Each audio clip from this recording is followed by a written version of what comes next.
RFM, le meilleur de l'auto.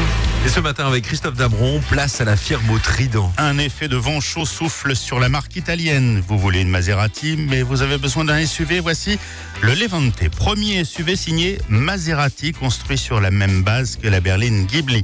Pour vous donner une idée des dimensions de la bête, le Levante se positionne entre un Q5 et un Q7 chez Audi et il partage des éléments techniques avec son cousin, l'Alfa Romeo Stelvio. Le Levante est évidemment un engin exclusif, remarquable au premier coup d'œil, grâce à sa grande calandre chromée au trône, fièrement son emblème. Et pourtant, hormis les connaisseurs qui se retournent sur son passage, le Levante fait preuve d'une relative discrétion, là où un Porsche Cayenne, son principal rival, affiche sans complexe un physique ostentatoire. Chez Maserati, on met en avant les performances, l'élégance et le confort exemplaire. L'intérieur est traité grand luxe, même la planche de bord est cousue de cuir.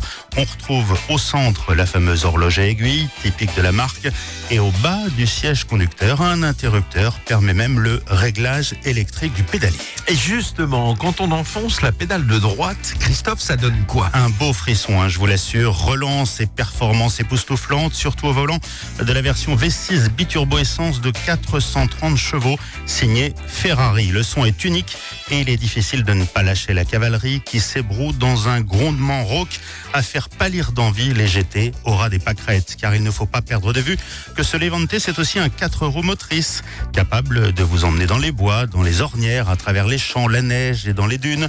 Le tout avec une agilité déconcertante, d'autant qu'avec le bouton off-road, on augmente automatiquement la garde au sol. Sur route comme en ville, le Levante peut aussi rester sage. Il dispose en tout cas de toutes les nouveautés en matière d'aide à la conduite, même semi-autonome.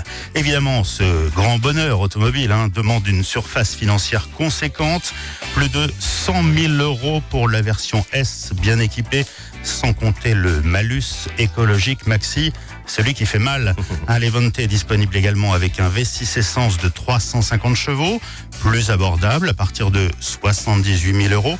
Et puis pour les gros rouleurs, comptez 73 000 pour un diesel de 275 chevaux, mais là, sans la mélodie Ferrari. Merci beaucoup Christophe. Dimanche prochain, on va sauter du coq à l'âne, si j'ose dire, au volant du nouveau Dacia Duster. c'est noté, à la semaine prochaine.